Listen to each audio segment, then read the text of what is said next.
नमस्कार. गोड गप्पा या कार्यक्रमामध्ये विविध विषयांवरती अनेक पॉडकास्ट आम्ही करत असतो आणि या पॉडकास्टमधून वेगवेगळ्या प्रकारची माहिती तुम्हाला मिळावी, त्याचा तुम्हाला उपयोग व्हावा या दृष्टीने आमचा प्रयत्न असतो.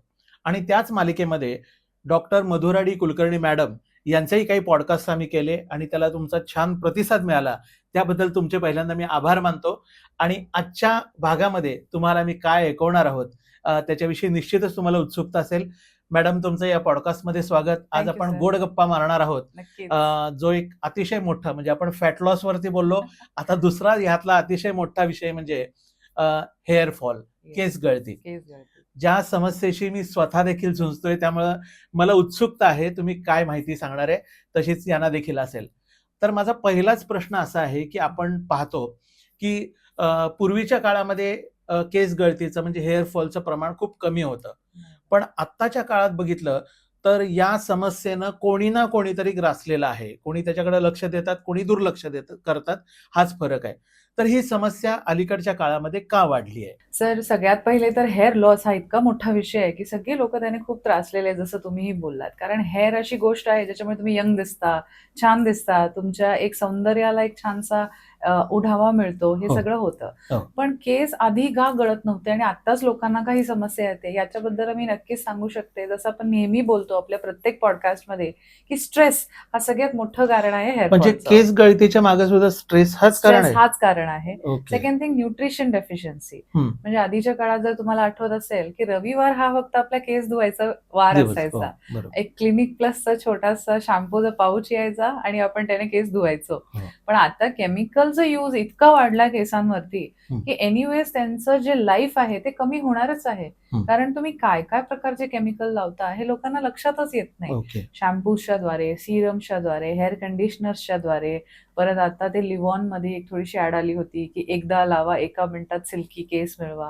हो. अशा मार्केटिंग स्ट्रॅटेजीला लोक भुलले जातात आणि त्याच्यामुळे त्यांनी बरेच केमिकल्स यूज करतात. ओके. सेकंड थिंग, पोटातून पण व्यवस्थित न्यूट्रिशन मिळत नाहीये. सगळं आपण खात नाही. जसं आपण मागच्या आपल्या फॅटच्या पॉडकास्टमध्येही बोललो की बॅलन्स डाएट किती गरजेचं आहे. तो न्यूट्रिशनही मिळत नाहीये. प्लस स्ट्रेस आहेच प्रत्येकाला. हे इक्वल टू एव्हरीथिंग मिळून असं होतं की केस गळती सुरू होते. तर केस गळती सुरू झाल्यावर लोक त्याच्यावर लगेच विचार करत नाहीत. ते काय म्हणतात, ठीक आहे मी काहीतरी उपचार घेतो. काही काही लोक उपचारही घेतात, काही काही लोक काहीतरी प्रोडक्ट्स वापरत राहतात ऑनलाईनवर बघून. त्याच्यामुळे ओव्हरऑल त्यांची केस गळती इतक्या प्रमाणात वाढते की हेअर लॉस हा आपण एक चांगला टर्म तिथे म्हणू शकतो. ओके.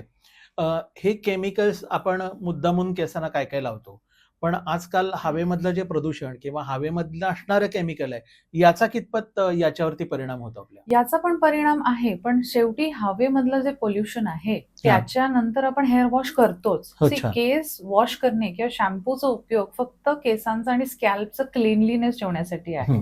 तर जसं आपल्याला आपले मोठे म्हणायचे घरचे की बाहेरून आलात की आंघोळ करा, डोक्यावरून आंघोळ करा. याचं कारण होतं की जे काही पोल्युशन, केमिकल, धूळ तुमच्या केसांवरती आहे ती निघून जावी, इन शॉर्ट. ओके. आता आपण अनेक टेलिव्हिजनवरच्या अनेक प्रॉडक्टच्या जाहिरातींमध्ये बघतो, म्हणजे कुठल्या प्रॉडक्टचं नाव आपण नको घ्यायला त्याच्यामध्ये, तर कोंडा ही एक खूप मोठी समस्या असल्याचं भासवलं जातं त्या जाहिरातींच्या मधने. म्हणजे कोंडा झालाय म्हणजे आता नोकरी जाईल का, कोंडा झालाय म्हणजे लग्न मोडेल का, इतकापर्यंत हे केलं जातं. तर हा कोंडा आणि केस गळती किंवा केस यांचं रिलेशन काय आहे नेमकं? कोंडा ऍक्च्युअली म्हणजे काय आहे सर, डॅन्ड्रफ हे एक ड्रायनेस आहे स्कॅल्पचा जो फंगसच्या द्वारे बाहेर पडला जातो.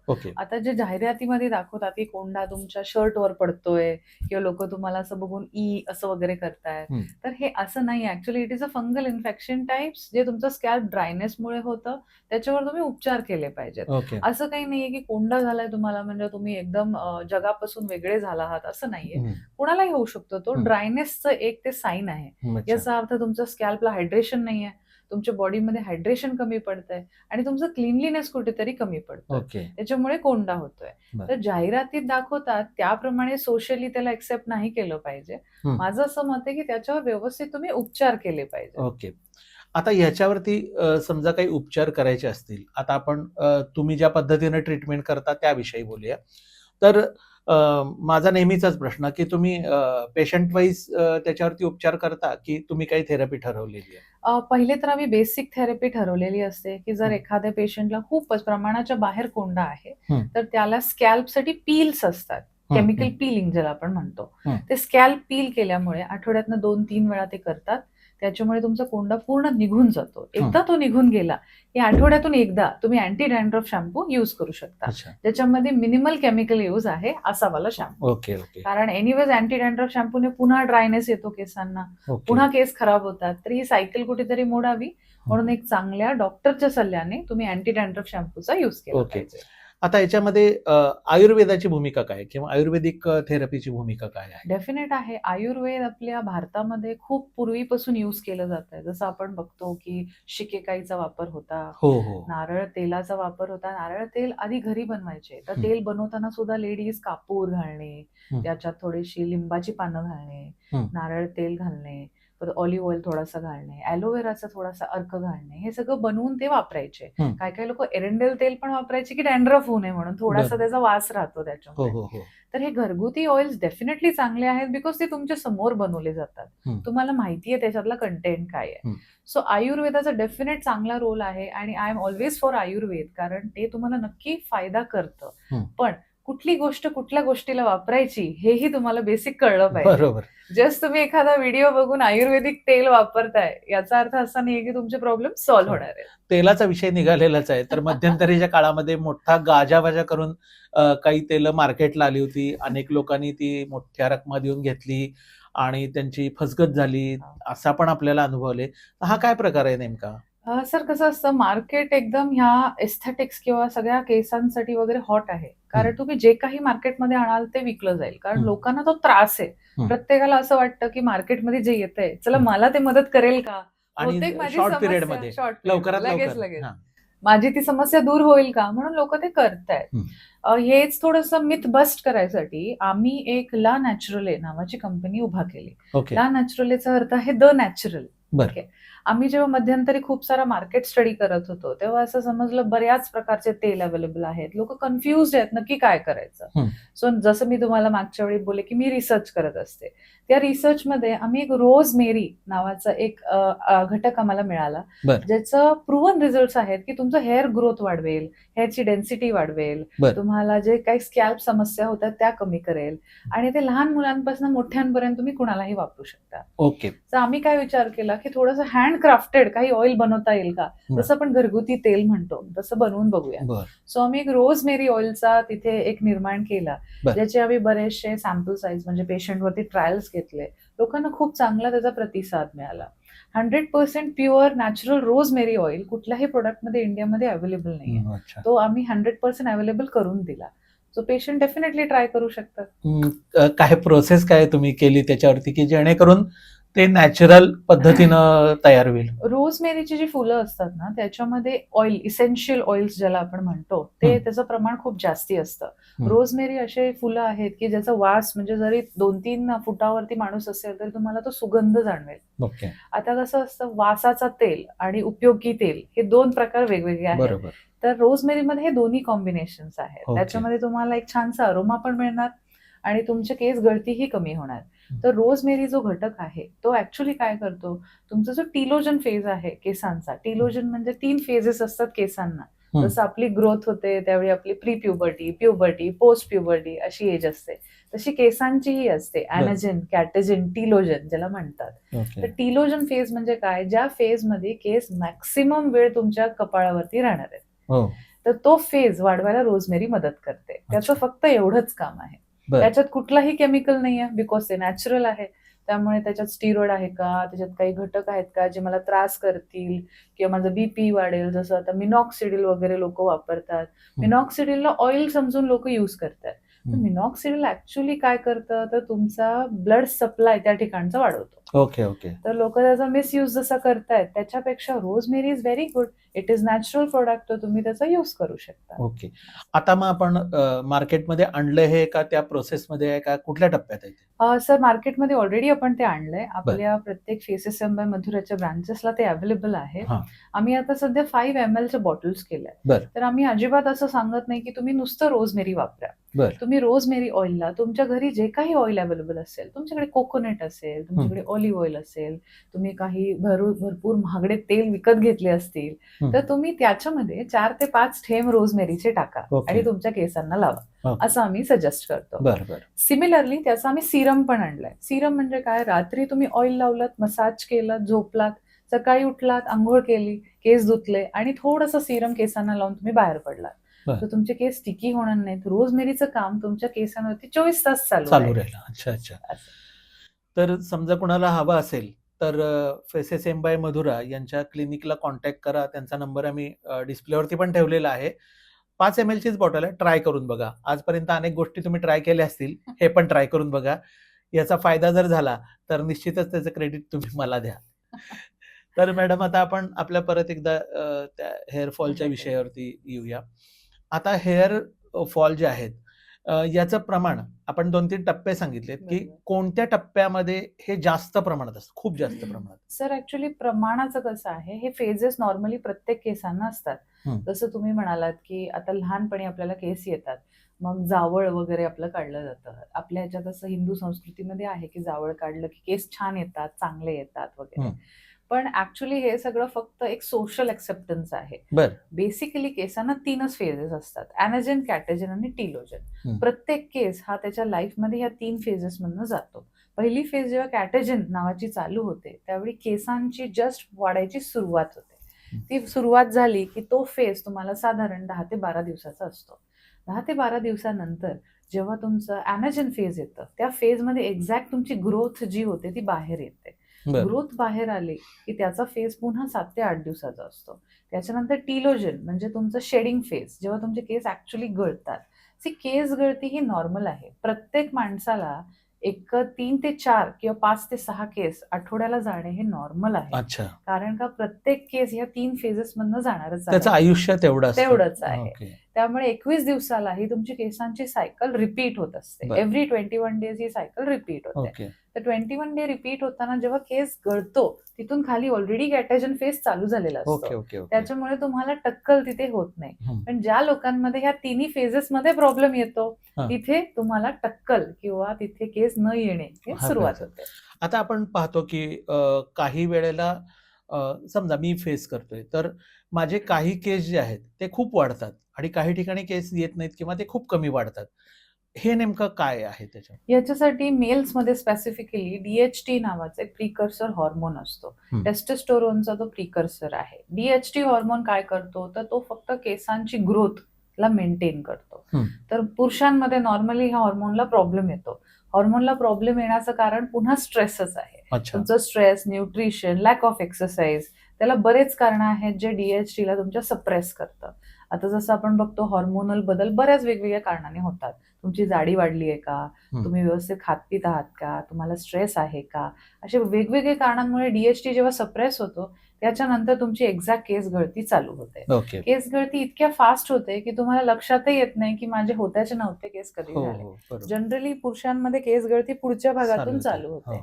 तसं तुम्हाला पहिले फक्त 2 कॉर्नर्स गेलेले दिसतील.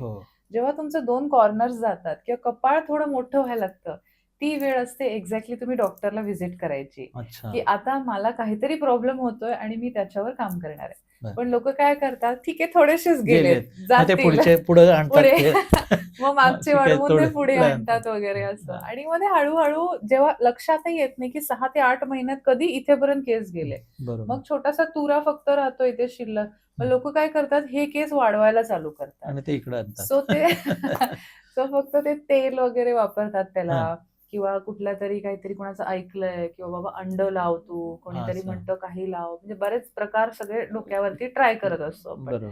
काही लोकांना त्याचा रिझल्टही येतो. कारण का खाली छोटे छोटे जे केस असतात ज्यांना थोडीफार ग्रोथ पोटेन्शियल आहे ते उगतात.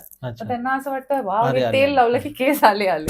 पण असं नसतं. ऍक्च्युली तुम्हाला खाली मुळापासून ज्याला आम्ही फॉलिकल असं म्हणतो. हम्म. जसं आपल्या झाडाला एक मूळ असतं तसं केसांनाही मूळ असतं, त्याला फॉलिकल असं म्हणतात. त्या फॉलिकलमध्ये 1, 2, 3, 4 कितीही मल्टिपल केस असू शकतात. जसं आपण काही लोकांना म्हणतो की हिचे केस खूप दाट आहेत, हिचे केस खूप पातळ आहेत. हे दाट आणि पातळचं जे टर्म बनवलेली आहे ती याच्यामुळे आहे की एका फॉलिकलमध्ये समजा 2-3 केस आहेत तर तुम्हाला तो दाटपणा दिसणारच आहे. एका फॉलिकलमध्ये सिंगल केस आहे तर तुम्हाला ते पातळ दिसणार आहे. सो याच्याप्रमाणे ते असं टर्मिनॉलॉजी बनवलं.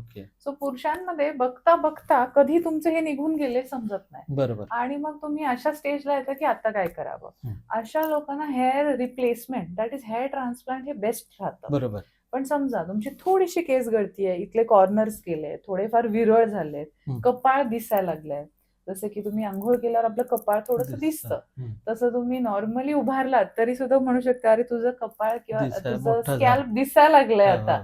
तर अशा लोकांना डेफिनेटली हेअरचे काही प्रोसिजर्स करून घ्यायची गरज आहे. त्याच्यामध्ये PRP आलं, जसं सगळ्यांनाच माहितीये PRP therapy, platelet rich plasma, GFC आहे, स्टेम सेल्स आहे, बरेच वेगवेगळे. आता आम्ही सध्या जे रिसर्च करतोय ते आहे AMT टेक्निक, त्याच्यामध्ये म्हणतात ऑटोलॉगस मायक्रोग्राफ ट्रान्सफर टेक्निक.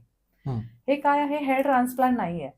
आपण जसं ऐकतो स्टेम सेल्सवर आजकाल खूप संशोधन होतं, रिसर्च होतो, तसं त्याच्यामध्ये एक जीव निर्माण करायची क्षमता असते स्टेम सेल्स मध्ये.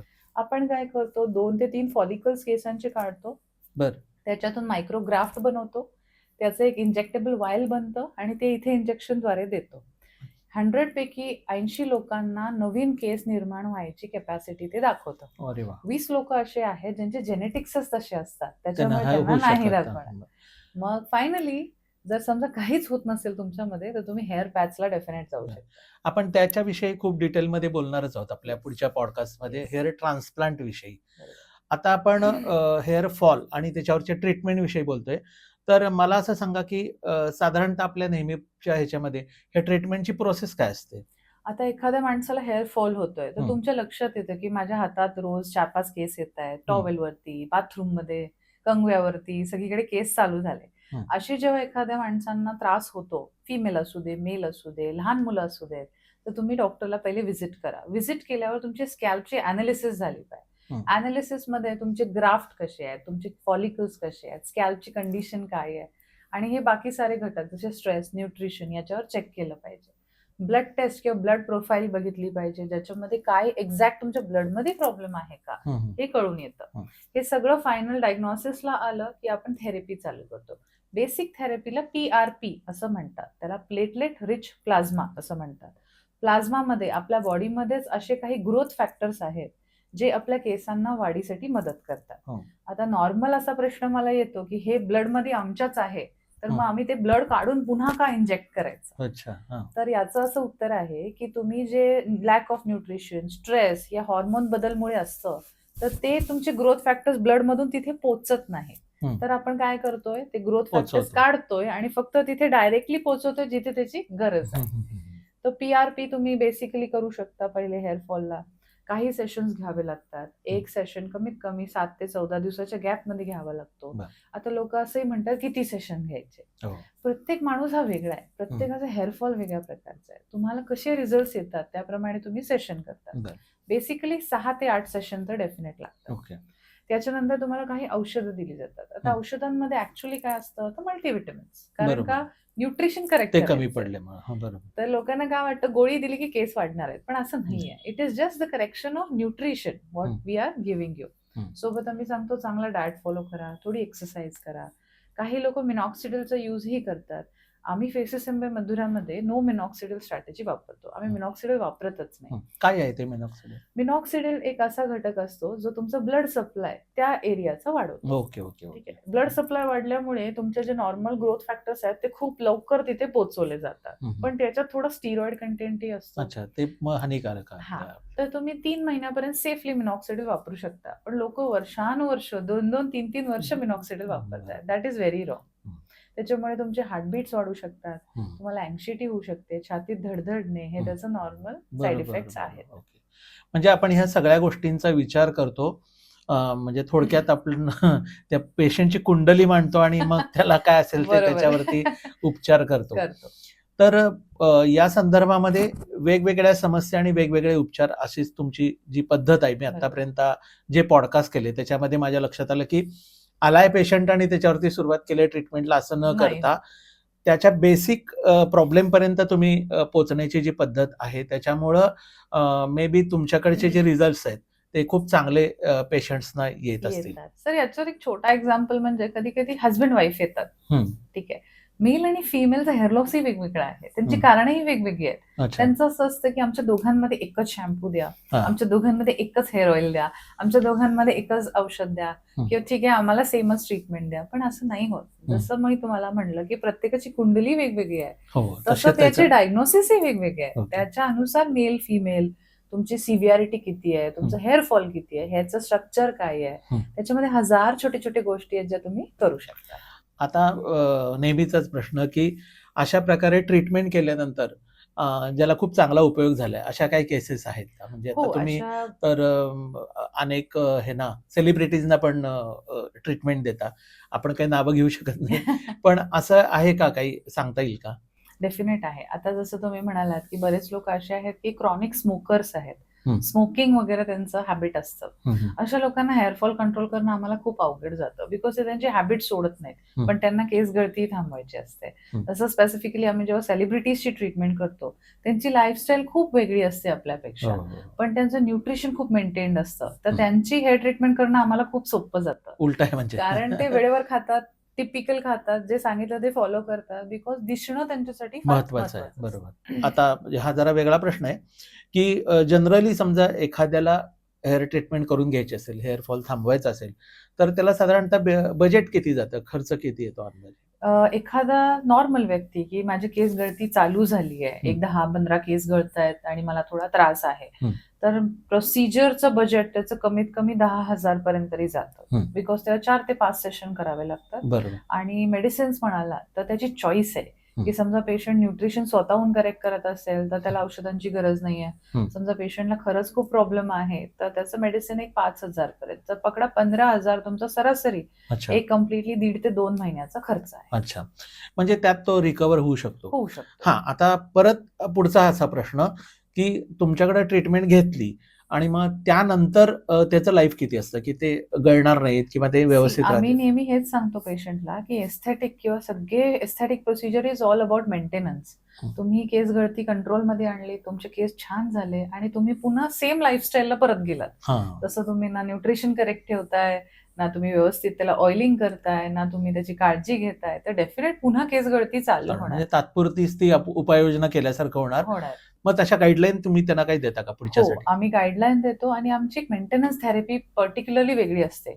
आम्ही काय सांगतो, केस गळती तुम्हाला आहे याचा अर्थ बॉडीमध्ये काहीतरी प्रॉब्लेम आहे, त्याच्यावर तुम्ही प्रत्येक महिन्याला जसं आपण प्रत्येक महिन्याला काहीतरी स्वतःसाठी करतो की जेवायला बाहेर जातो, एकदा आपण जेवायला बाहेर गेलो तरी आपल्याला 1,500-2,000 रुपये खर्च होतो, त्याच्यापेक्षा तेच तुम्ही स्वतःवरती करा. तुम्ही एक मेंटेनन्स प्रोसिजर जर तेवढ्याच पैशामध्ये स्वतःवरती एव्हरी मंथ करत गेला तर तुमचे केसही छान राहणार आहेत. आता जशी तुम्ही माझे हेअर्स बघू शकता, you can see the exact health in my hairs.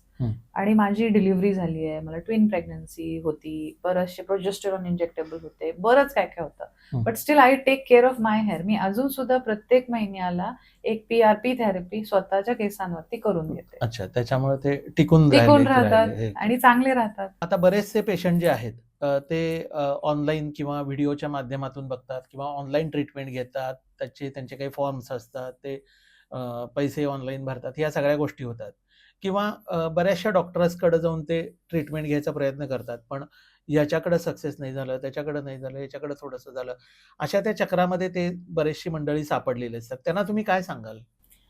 मी तर असं सांगेल, सगळ्यात पहिले तर ऑनलाईन काही करणं बंद करा. ऑनलाईन कोण कुठे बसून काय करते हे तुम्हाला माहिती नाहीये. ते मार्केटिंग करतायत, ते म्हणतात फॉर्म भरा, पण तो फॉर्म कोण वाचतंय? डॉक्टर वाचतायत की तिथला एखादा व्यक्ती वाचतोय की त्यांचा एखादा सोशल मीडिया एक्सपर्ट वाचतोय हे तुम्हाला माहिती नाहीये. तुम्हाला रॅन्डमली काही औषधं पाठवतात आणि तुम्ही स्वतःवरती वापरताय. आता आपण आपल्या बाळालाच बघा, जेव्हा पहिली पावडरही लावतो तेव्हा आपण जॉन्सन अँड जॉन्सनला का आपण बिलीव्ह करतो? बिकॉज प्रूव्हन आहे. तर काही प्रूव्हन असेल तर डेफिनेट तुम्ही केलं पाहिजे. But if it is not proven आणि तुम्हाला ऑनलाईन कोणीतरी काहीतरी विकतंय आणि तुम्ही ते घेताय, दॅट इज व्हेरी रॉंग. हं.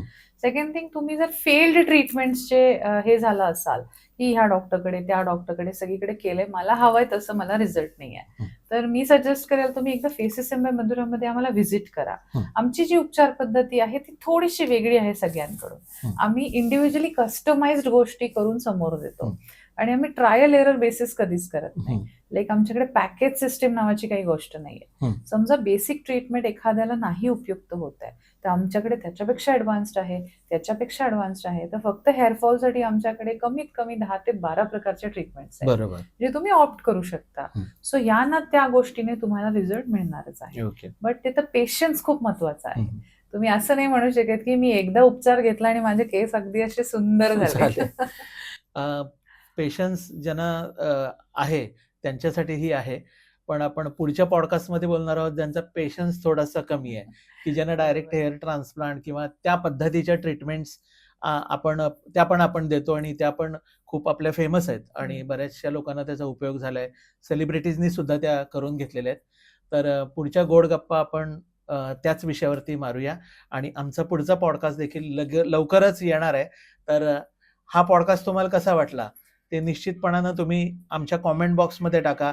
तुमचे काही प्रश्न असतील, मे बी पुढच्या हेअर ट्रान्सप्लांट बद्दलचे असतील, ते जर तुम्ही कॉमेंट बॉक्समध्ये टाकले तर मला पुढच्या सेशनमध्ये मॅडमना विचारता येतील आणि त्याची उत्तरं आपसुकच तुम्हाला पॉडकास्टमधनं मिळतील. तसंच पर्सनली पण त्यांची जी टीम आहे ती तुम्हाला उत्तरं देईल. क्लिनिकला पण निश्चित भेट द्या. कराड, सांगली, पुणे आणि दिल्ली या ठिकाणी क्लिनिक्स आहेत. फोन नंबर देखील आम्ही डिस्प्लेमध्ये आणि कॅप्शनमध्ये दिलेला आहे. तर कॉन्टॅक्ट करा आणि तुमचं जीवन सुंदर आणि देखणं बनवा. Thank you madam. Thank you sir. Thank you. Thank you.